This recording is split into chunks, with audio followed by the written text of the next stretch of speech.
Bonjour. Bon,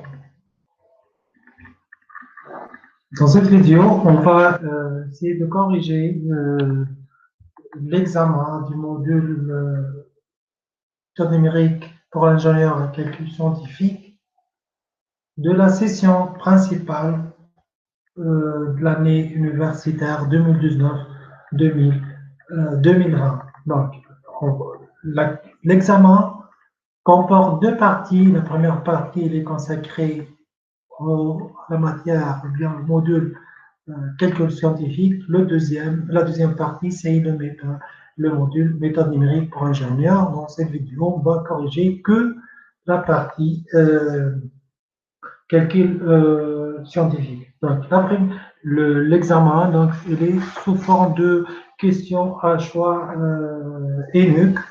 Donc, c'est des questions. La première question, on considère ci-dessous la représentation graphique de P. Le polynôme interpolant de 3 points sur l'intervalle moins 2, 2. La question c'est quoi? Identifier ces 3 points en cochant ta bonne réponse. Est-ce que c'est moins 2, 4, 0, 8, 1, 2 ou bien moins 2, 4, 1, 8 et 2, 2. La troisième possibilité c'est moins 2, 4, 0, 2 et 2, 8 et moins 2, 4, moins 1, 8 et 1, 3. Comment peut-on vérifier?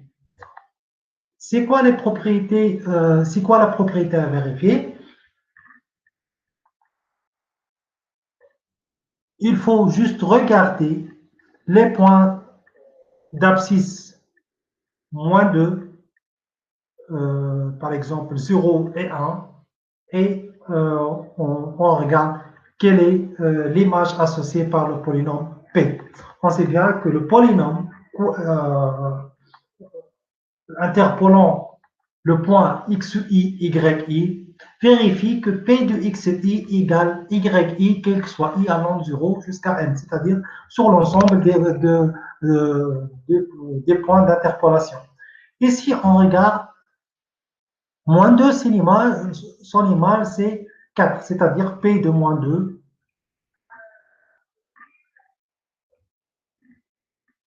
P de moins 2, c'est 4, P de moins 2, c'est 4. Le deuxième point, P de 0, c'est 2, oui, c'est vérifié, P de 0, c'est 2. Et le troisième, P de 1, où est 1? P de 1,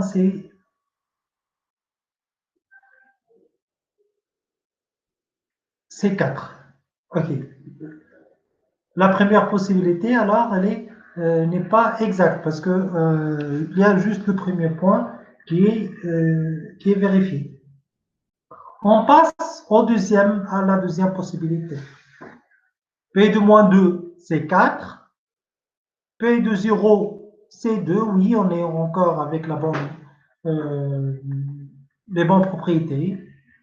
Et P de 2, c'est 8. P de 2, c'est 8. Normalement, c'est ça notre bonne réponse.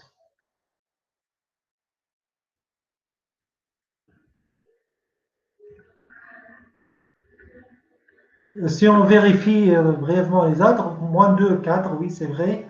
P de 1, c'est 8. On regarde, P de 1, c'est 4 et pas 8. Donc, c'est faux.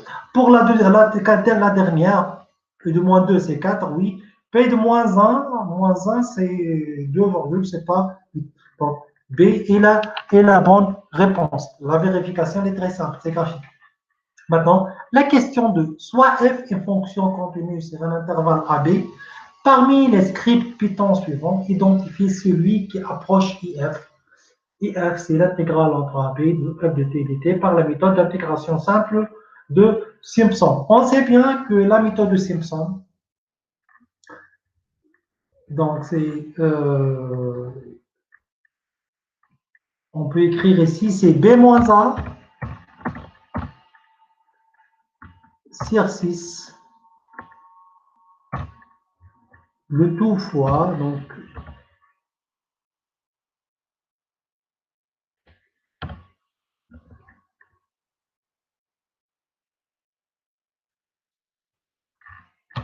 f de A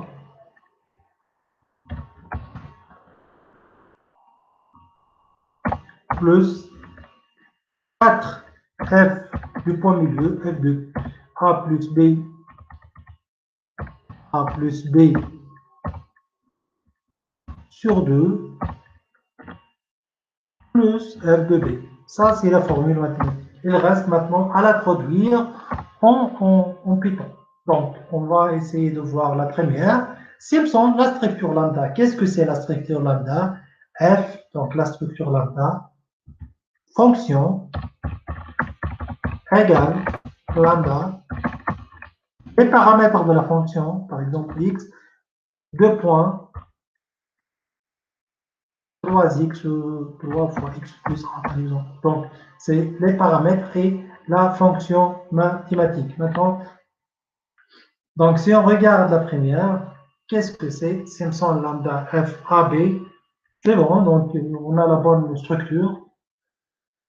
B-A sur 4, non. Ça, c'est B-A sur 6, non. Donc, il faut, ça, la première, c'est pas exact. La deuxième, on a la bonne structure lambda. B-A, il manque le 1 sixième. Donc, c'est faux. Donc, il manque le 1 sixième. La troisième, la réponse c'est lambda f a b, donc les bons paramètres, c'est bon. B-A sur 6, c'est bon. Pour f de a, 4 f de a plus b sur 2 plus f de b moins 56. Normalement, c'est ça notre bonne solution. Donc, je vais la colorer.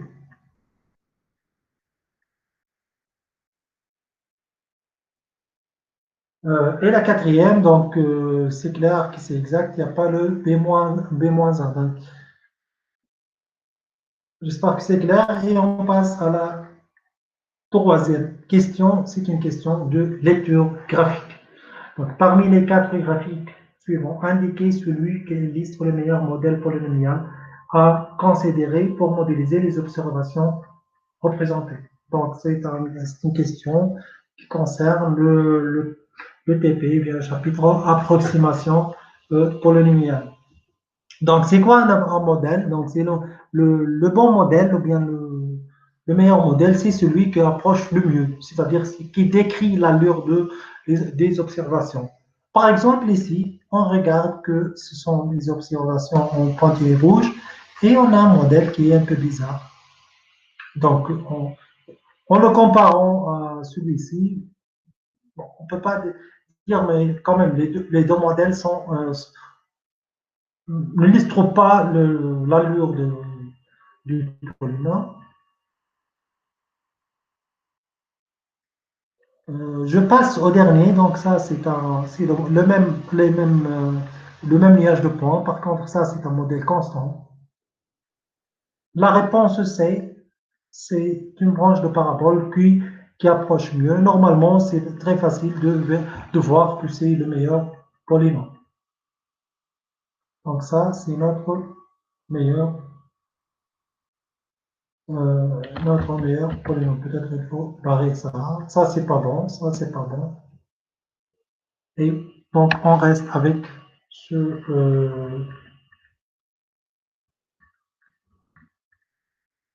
le meilleur modèle à choisir.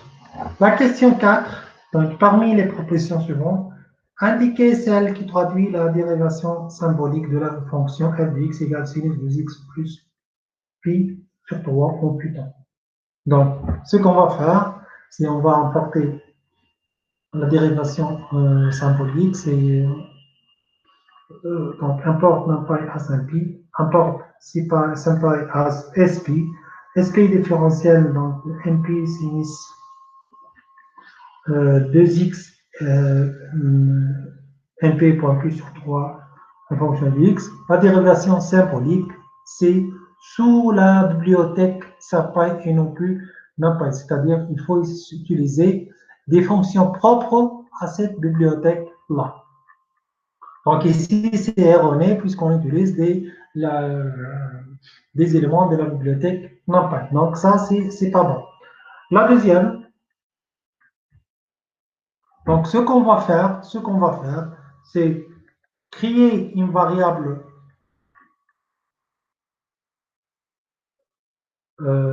symbolique, créer une variable euh, symbolique, donc x, c'est-à-dire on va lire x comme une variable symbole. SP différentiel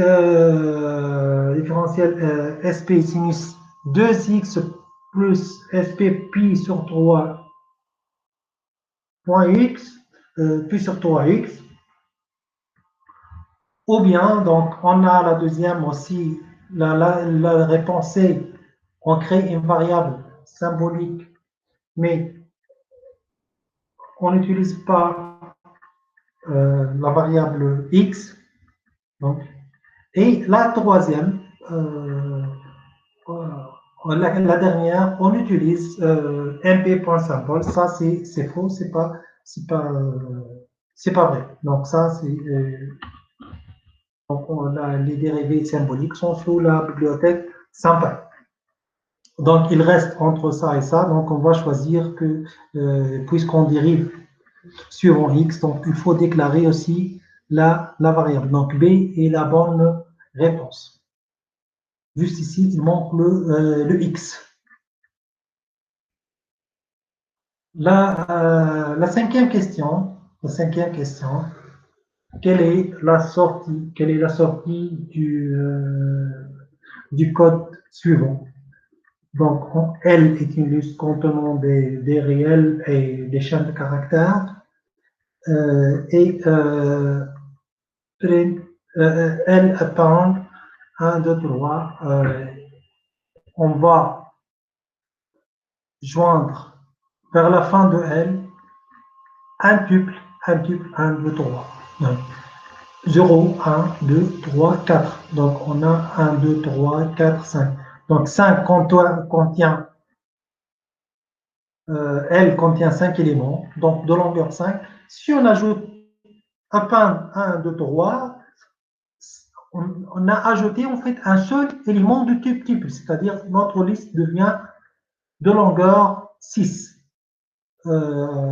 et non plus 3, parce que si cet élément-là, il est compté comme un seul élément de type tuple. Donc la longueur après faire cette jointure, donc la longueur de L devient 6, pas 8, et pas 5, et pas 7. Donc la bonne réponse, c'est 6.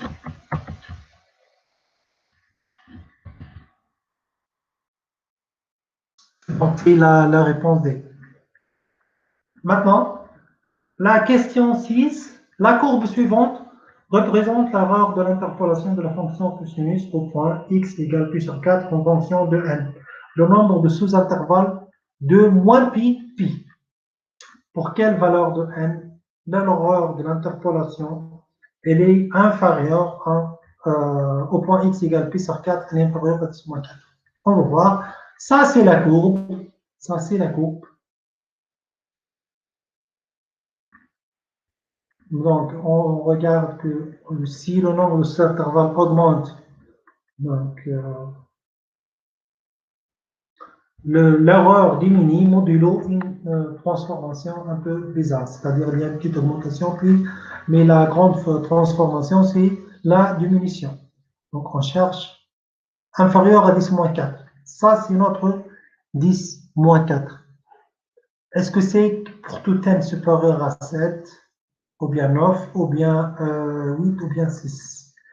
Est-ce que c'est 7 sur 7? Oui, mais on regarde que pour 8, elle dépasse 10 moins 4. Donc ça, c'est 7. En 7, c'est inférieur, mais il y a une petite augmentation après en 8. Le seuil à partir duquel l'erreur devient inférieure à 10 moins 4, c'est 9, parce que si, même si elle augmente, elle reste inférieure à 10 moins 5, c'est-à-dire la bonne, euh, la bonne réponse, c'est 9. Donc, c'est la réponse B. C'est-à-dire, quel que soit n supérieur à 9, l'erreur est inférieure à 10 moins 4. La question 7, soit A une matrice carrée, cochez la réponse qui permet de calculer le déterminant de A sous Python. Déterminant de A, importe NumPy point de A. Donc c'est clair que ce n'est pas la première, il faut utiliser une bibliothèque. La deuxième, importe NumPy point de A, donc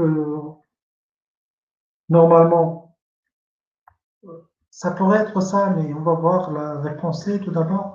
Déterminant de A, non. Ces deux-là sont vraiment à éviter dès le début.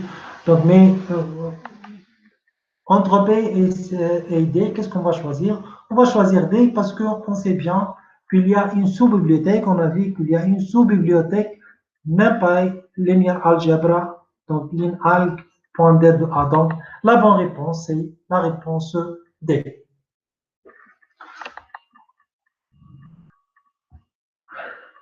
Soit la question, oui, soit f une fonction vérifiant les hypothèses du théorème de convergence globale de la méthode de Newton sur un intervalle AB, et d de f, la fonction dérivée seconde. Parfois compléter le pointillé ci-dessous pour qu'elle retourne 1 sur x0 appartenant à B, garantit la convergence de la méthode de Newton. Donc, la méthode de Newton pour la solution de f de x égale à 0, on sait bien qu'il faut vérifier f de x0 fois f seconde de x0 positif. Def test, donc x0, f, ddf, f retourne 0, else retourne 1. Donc, 1, c'est quoi? Elle retourne 1 si x0 appartenant à b garantit la convergence de méthode de Newton. Qu'est-ce que c'est? Quand elle va retourner 0, si f de x0 fois f seconde de x0 est négatif. Donc, f de x0 fois ddf de x0 négatif, strictement négatif, c'est-à-dire, si ça ne vérifie pas la convergence, c'est-à-dire la négation, c'est f de x0, ddf de x0 supérieur ou égal à 0. Mais nous, on veut exclure le égal à 0. Donc, il faut, pour la négation, il faut prendre une égalité large, c'est-à-dire f de x0 fois ddf de x0 inférieur ou égal à 0. Pour si on fait la négation de ça, on trouve que f de x0 fois ddf de x0 strictement positif. Donc, c'est ça notre bonne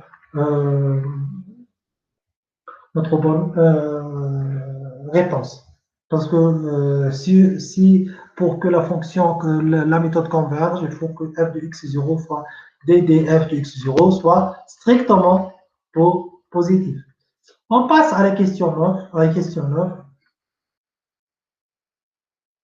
Donc, on considère les deux fonctions Python suivantes. Fonction 1, AB, donc elle va retourner le produit AB. Fonction 2, ABC, donc elle va retourner fonction 1 fois C, c'est-à-dire normalement, on peut lire que c'est le produit A, B et C. Cochez la bonne réponse qui indique la sortie des fonctions 2, 2, 3, 4. Fonction 2, 3, 4, qu'est-ce qu'elle va retourner? Elle va retourner, donc c'est fonction 1 de 2, 3 fois la dernière, fois 4. Mais la fonction 1 de 2, 3, ça va retourner 2 fois 3, donc 2 fois 3 fois 4.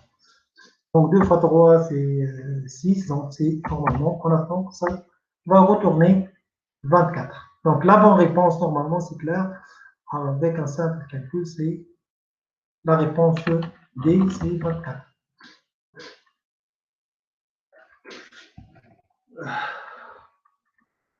La question 10, cochez la bonne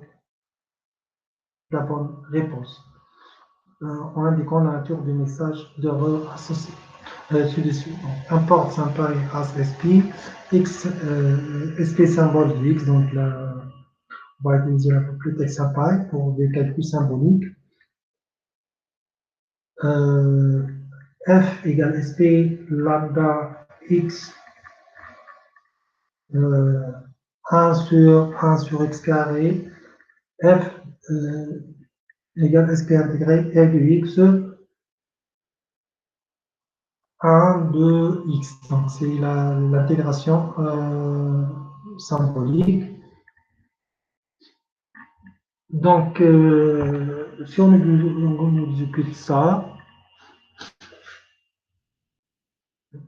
exécute ça, qu'est-ce qu'on a? Donc, on aura un valid limit given 1 de X.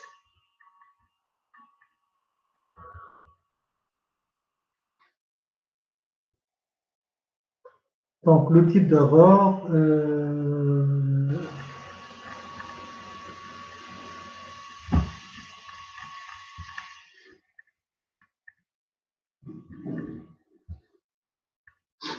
donc c'est un problème de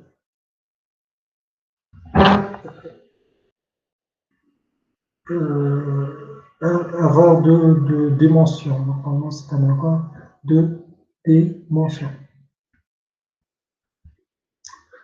Pour la question 11,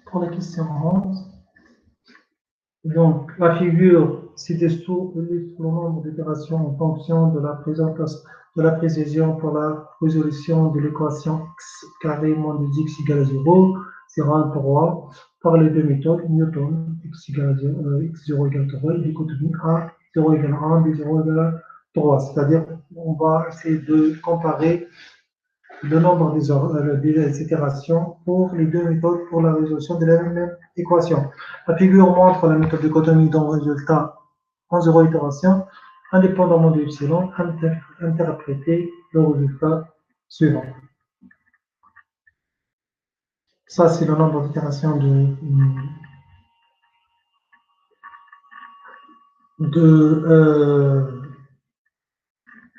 la méthode de dichotomie. Ça, c'est pour la méthode de Newton. Donc, c'est une fonction de précision epsilon. Donc, l'algorithme de la méthode de dichotomie n'a pas fonctionné correctement. L'algorithme de la méthode de Newton n'a pas fonctionné correctement. La méthode de dichotomie est toujours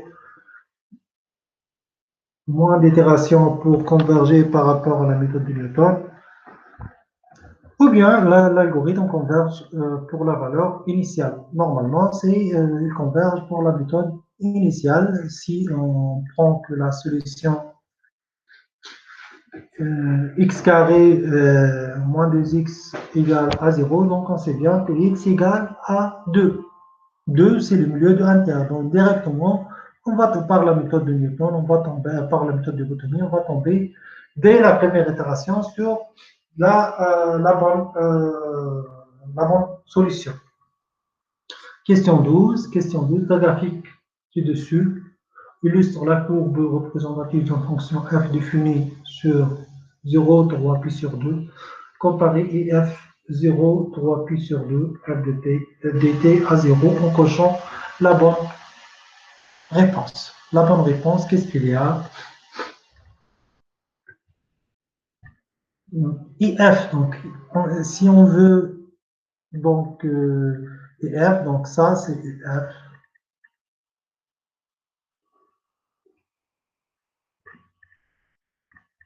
C'est bien que l'intégrale, c'est l'air limité par x égale à a, x égale à b, la courbe est x égale à 0, y égale à 0, donc IF c'est positif, IF c'est IF négatif, IF positif, IF égale à 0, on ne peut pas conclure. On sait bien qu'on a deux parties positives et une partie négative, donc IF c'est strictement positif.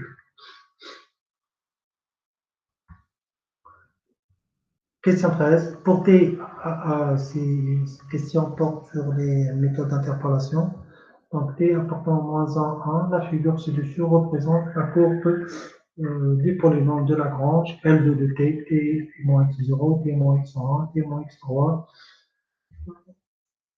sur x2 moins x0, x2 moins x1, x2 moins x3, et celle du polynôme de Newton, t moins x0, t moins x1 associé au point x0 égale moins 1, x1 égale moins 1 tiers, x2 égale 1 tiers, et x1, x3 égale 1.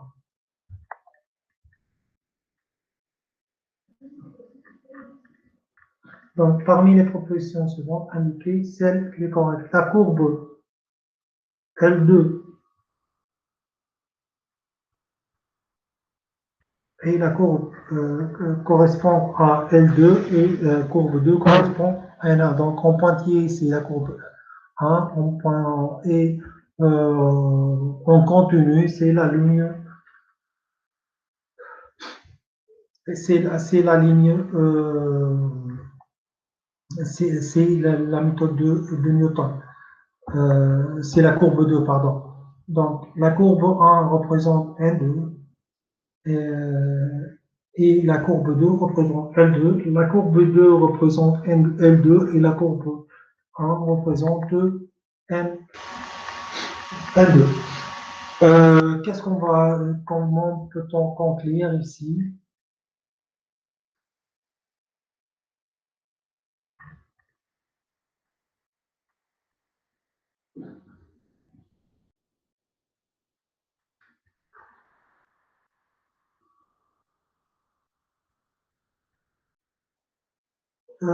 Donc, on voit bien que la courbe N2, c'est une parabole, donc c'est une branche de parabole.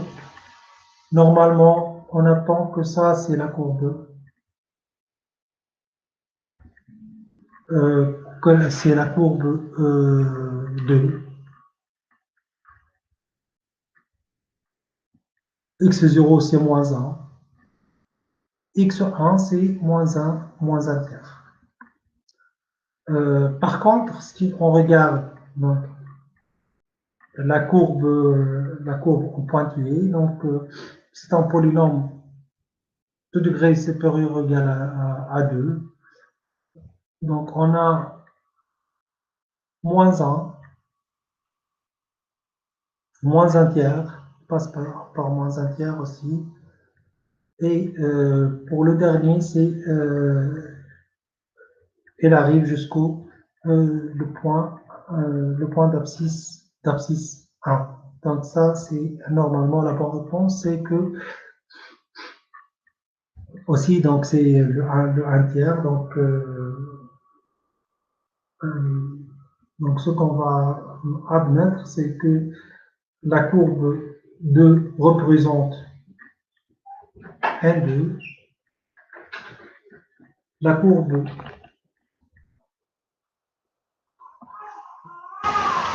La courbe 2 représente N2 et la courbe 1 représente L2. Donc c'est ça la bonne réponse. C'est-à-dire il faut distinguer le nombre de courbures. C'est ça, c'est une branche de parabole, c'est un polynôme de degré 3.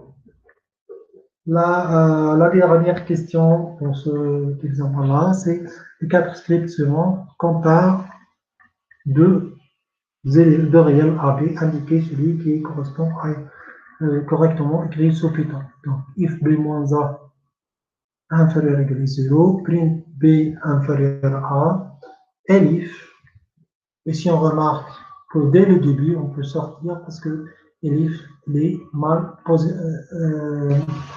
positionné, donc ça, c'est pas bon. La réponse B, if B-A inférieur à epsilon, donc il y a deux points, print B-A, B inférieur à A, if B-A égale à 0, print B égale à A, else print B égale B supérieur à A. Ça, normalement, il est bien écrit. Normalement, c'est ça notre bonne solution. On va regarder les autres. If B-A inférieur à 0, print B-A, B inférieur à A, strictement. Elif, donc Elif Elif, c'est pas sa position. Normalement, on n'a pas respecté les espaces. Donc, print B moins A égale à A. Else, print B supérieur à A. Donc, ça, c'est un problème d'espace. Print aussi, ici, ça se voit que c'est un problème d'espace. If B inférieur à A, print B moins B inférieur à A. Elif, donc, A moins B égale à 0, print B égale à 0, else print B supérieur égale à A. Donc ça, c'est aussi un problème d'espace. Merci bien pour votre attention.